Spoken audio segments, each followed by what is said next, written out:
এখন আমি এসেছি হায়াত রিজেন্সি, যেটা হায়াত রিজেন্সি হোটেল, যেটাতে মেসি ছিল।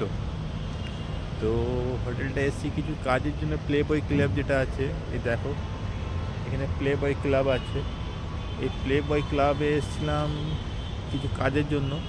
তো খুলবে 7টার সময়, আমাকে বলেছিল 5টার সময় খুলে যায়, কিন্তু এসে দেখছি 7টার সময় খুলবে। তো এখন বাজে ঘড়িতে 5টা 45, মানে পৌনে 6টা, প্রায় 1.5 ঘন্টা মতন এখন ওয়েট করতে হবে আমাকে। তো ভাবলাম একবার তোমাদেরকে হায়াত হোটেলটা ঘুরে দেখিয়ে দিই কেমন এখানকার হোটেলটা, মানে বাইরের ভিউটা কেমন লাগে দেখতে। চল দেখো, এটা মেন এন্ট্রেন্স, ওইটা হচ্ছে মেন এন্ট্রেন্স যে গাড়িগুলো ঢুকছে, এটা হচ্ছে মেন এন্ট্রেন্স। এটা পার্কিং লট, ওইদিকে বাইক পার্কিং আছে, এদিকে গাড়ি আছে। তো এটাই হচ্ছে প্লে বয় ক্লাব, সামনে যে দাদা বাইক রাখলো। তো এটাই খুলবে 7টার সময়।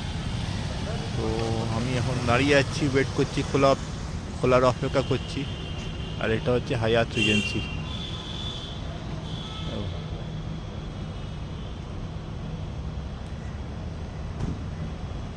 প্রচুর মশা, এখানে প্রচুর মশা আছে, দাঁড়িয়ে আছি পুরো মশাতে ছেঁকে ধরছে যেন, এতটাই মশা। তো মশার কামড় খাচ্ছি দাঁড়িয়ে দাঁড়িয়ে।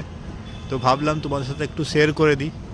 আর গাছগুলো দেখো গোল গোল হয়ে গেছে, মানে কাটিং করেছে এত সুন্দর, গাছগুলোকে সাজিয়েছে, খুব সুন্দর লাগছে গাছগুলো দেখো।